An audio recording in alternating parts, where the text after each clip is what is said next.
Chairwoman Wasserman Schultz, Ranking Member Carter, and distinguished members of the subcommittee. The Armed Forces Housing Advocates are proud to represent families living in privatized military housing across the nation. Still, we are dispirited that an organization such as ours is necessary to exist. My name is Rachel Christian, and I am co-founder of the Armed Forces Housing Advocates, along with Sarah Klein, Kate Needham, and Noelle Potzel. We believe that readiness starts with a safe home. The lives, health, and safety of our military families are at risk daily, and even more egregious are the continued disability rights violations that they face.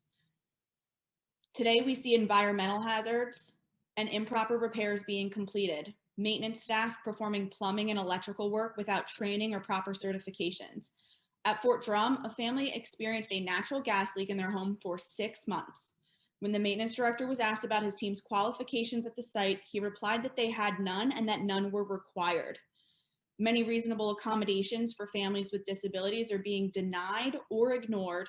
The housing partner often requests unreasonable amounts of information and puts layers of red tape in place for even the most minor requests. Requests for window fall prevention devices are denied or installed with extraordinary costs. Since 2019, 7 children at Naval Base San Diego have fallen from windows and suffered traumatic brain injuries. Sewage leaks are a common occurrence in military housing.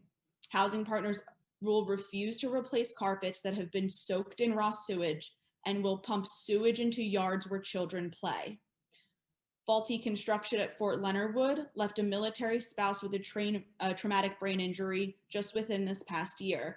And yet the company responsible is refusing to reply to the request for assistance. These examples are not unique and only a portion of the problem. Under the Tenants' Bill of Rights, an electronic work order system was implemented.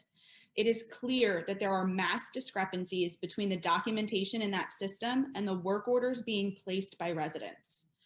The Tenants' Bill of Rights has also provided dispute resolution to some military housing tenants. However, most families are being turned away and denied access to the dispute process for arbitrary reasons. The discretionary fashion of this so-called right leads to more frustration and families believing that they have no recourse. Rights are not rights if the families cannot access or utilize them. Military families should not have to turn to social media to be heard. Families deserve an outlet that they can count on when local housing management systems fail. HR 7144 would create a public feedback tool for military families, which Congress can use to identify issues and hold housing companies accountable proactively. Readiness starts with a safe home, and we are not ready. Thank you.